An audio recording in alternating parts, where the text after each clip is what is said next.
good morning. I'm Dr. Alice Wani. I'm back here with the third module of income tax where I will explain how you compute the residential status.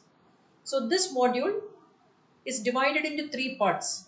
First part, I will explain the theoretical concept and one problem. The second two modules, I have worked out the problems and then you will learn that the computation. So the first part is theory. In that I included one simple problem, then the other two components also. So this is how we have developed this module. So let us learn that. So I'm going to explain the computation of residential status with the help of PowerPoint presentation. So here you can see in the PowerPoint presentation one table I have presented. One table on the left hand side you can see the category and the right hand side you can see the conditions. So residential status of an individual is divided into three categories.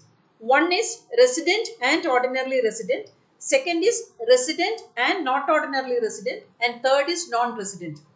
Now the question is why this classification is needed? Because tax liability of an individual is decided based on these classifications. So resident and ordinarily resident. 95% of the people living in the country will come in this category. They will attract the maximum tax liability.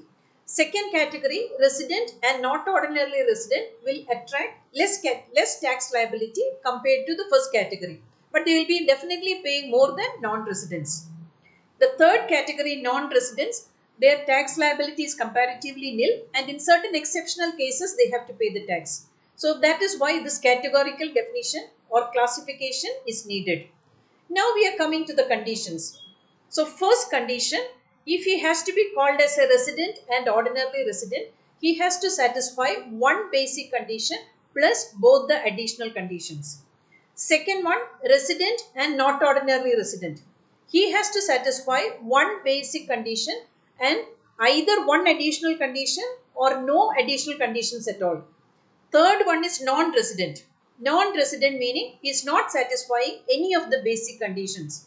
Now your question is, what are the basic conditions we have mentioned in this slide or what are the additional conditions? So what are the basic conditions? Section 6 subsection 1 explains the basic conditions. So this I want to tell you that this is important from the point of view of examination. When you get 2 marks question, sometimes they will ask, see what are the basic conditions for residential status. Sometimes they will not reveal that basic conditions for residential status. They will straight away ask, explain the provisions of section 6 subsection 1. So this section is important. Here it says that section basic condition, two conditions are there. One is an individual stayed in India for 182 days or more during the relevant previous year. So I lived in India throughout the year last year. So I have stayed in India for 182 days or more. So that condition I have fulfilled. Next one is stayed in India for 60 days or more during the previous year. See, that is 60 days. I was out of the country, only 2 months I was there. So that means whether I have stayed here for 60 days or more during the previous year and 365 days or more in the 4 immediately preceding previous years. So here you have to remember, I told you current financial year is your assessment year, April 1st, 2020 to March 31st, 2021. Previous financial year is your previous year, April 1st, 2019 to March 31st, 2020. Now when you are talking about this 4 immediately preceding previous years, that means 4 financial years prior to or present previous year. See, now you will be worried about this computation and all, but when you will do the problems, it will be very clear. Now you have to remember that certain exceptions they will get for 60 days condition. So I told you basic conditions are 2. One is 182 days in the previous year. Second basic condition is divided into 2 components. See, the first component you have to see that whether the individual is satisfying that. Then only you have to go to the second component, computation. To save time I am telling you. So here 60 days. This in the category of 3 categories are mentioned in this slide. So in this case, these people instead of 60 days, 182 days will be counted. That condition is coming in the next slide. So who are all these three categories of people? So one is Indian citizens leaving India for the purpose of employment outside India. So I always tell you that I live in Bangalore. So I come across many IT people, my friend circle, family circle, close relatives. So many people will go to foreign countries on work assignment.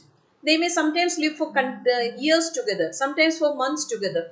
So if a person has gone to a foreign country for employment, it can be anything. Sometimes scientists will go outside, doctors, professionals, anybody who's leaving out of the country, maybe for their employment, then we will see that his 60 days will not be the condition. In their case, we will consider 182 days. Second one is an Indian citizen who leaves India as a member of crew of an Indian ship.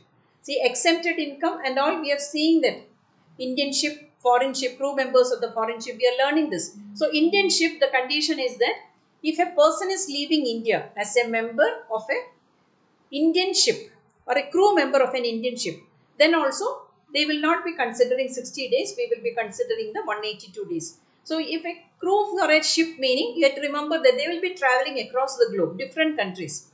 So they can restrict the number of days to 182 days. So, or instead of 60 days, they will be considering 182 days.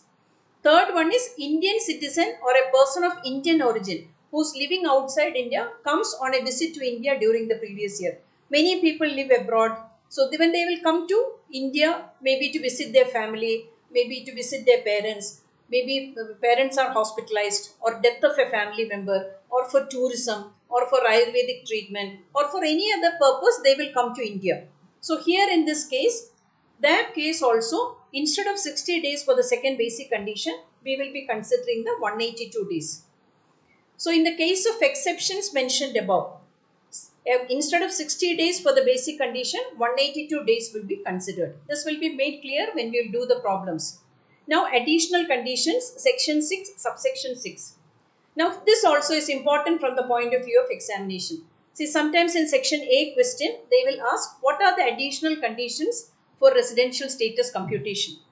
Or sometimes they will ask, explain the provisions of section 6, subsection 6. So that is very, very important.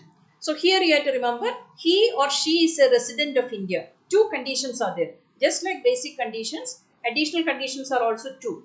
So first one is, he or she is a resident of India in at least 2 out of 10 previous years, in the immediately preceding previous years. So this is very, very important. He or she is a resident of India. Most of the students, when we will value the papers, they will write he lived in India, because so far we were talking about the number of days they lived in India. This condition is very, very important. Usually when we will evaluate the papers, we will reduce marks if they are not writing it as resident. The category resident is different, number of days stayed in India is different. So here you have to use the term resident, very, very important. In at least 2 out of 10 previous years, in the immediately preceding previous years. So you have to remember 2 out of 10. Just like I told you, the last financial year is your previous year. So when you are talking about 10 previous years, so you compare or you take 10 financial years prior to that. Say for example, 1920 is your previous year, current previous year. 1819, 1718, 1617, 1516, 1415, 1314, 1213, 11 12, 10 11 and 9 10. So this will be the 10 preceding previous years. So that we will explain with the help of the problem. Next one is, he was in India for a period of 730 days or more during 7 immediately preceding previous years. So this is also important. So here you have to remember that he was in India for a period of 730 days or more during the 7 immediately preceding previous years. Same calculation, basic condition, we were taking 365. See here, additional condition, it's 730 days for 7 immediately preceding previous years. That meaning what you have to do is, 1920 is your previous year, we have to do 7 years prior to that. 1819, 1718, 1617, 1516, 1415, 1314, 1213. So 7 years. I will teach you how we will compute this. Some important points are there for the computation of residential status. First thing you have to remember, Meaning of stay in India can be anywhere in India within the geographical territory. That meaning anywhere he can stay. He can stay in a hotel, he can stay in a restaurant, he can stay in a village, he can stay in a rest house. He can stay anywhere in the geographical boundaries of the country. Anywhere from Kerala to Kashmir, it will be counted. Second thing is stay in India need not be continuous. Some problems, when you do that, you can see that one person was here for 15 days in a month. Then he went to some other country. He came back for 10 days. Like the different calculations will be there. So all the number of days we will include and we will take the total stay in India. Next one is stay in India need not be at one place. That I told you, any state, any place, anywhere that he can stay in India. If he is present in India, that will be considered as he stayed in India for one day. Next is object of stay is not important. Many people can come to India for different reasons, business reasons, professional reasons, treatment, Ayurvedic treatment, yoga, some dance forms if they want to learn, or if they want to visit their parents, or if they want to death of a family member, then tourist purpose, religious purpose, anything. So object of stay, sometimes they will mention that he is coming for business purpose. So you don't have to mention about, you don't have to worry about all that. Our computation is based on how many days he lived in India.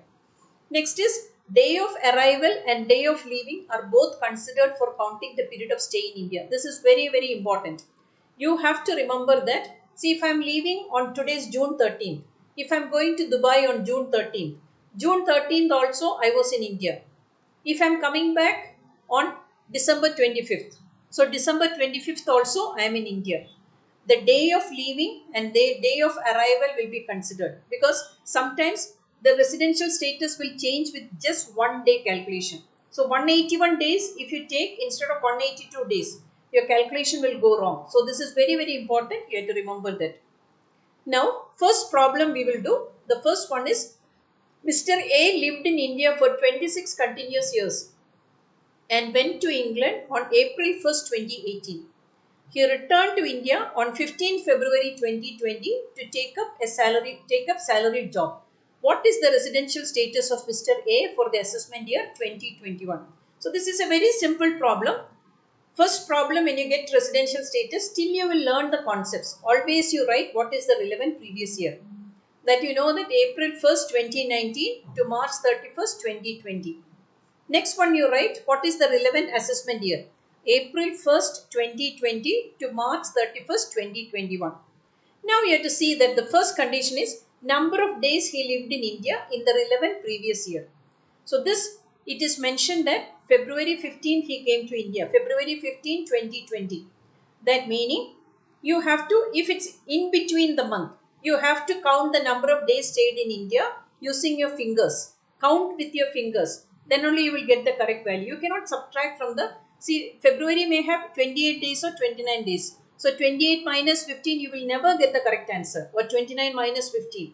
In between, the break month is there, meaning count with your fingers. So 15, 16, 17, 18, 19, 20, 21, 22, 23, 24, 25, 26, 27, 28, 29.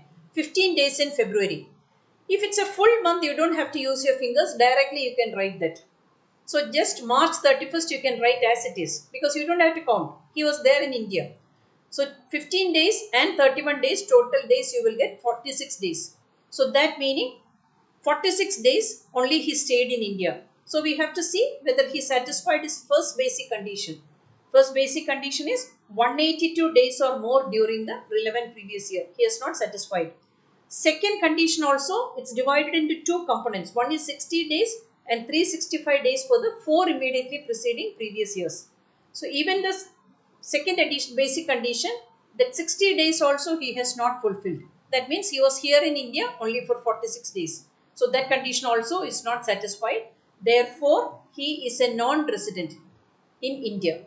He has not satisfied any of the basic conditions, so he is a non-resident. So this is the calculation, just one simple problem. Now, I want to tell you that, so this first module of residential status I have explained.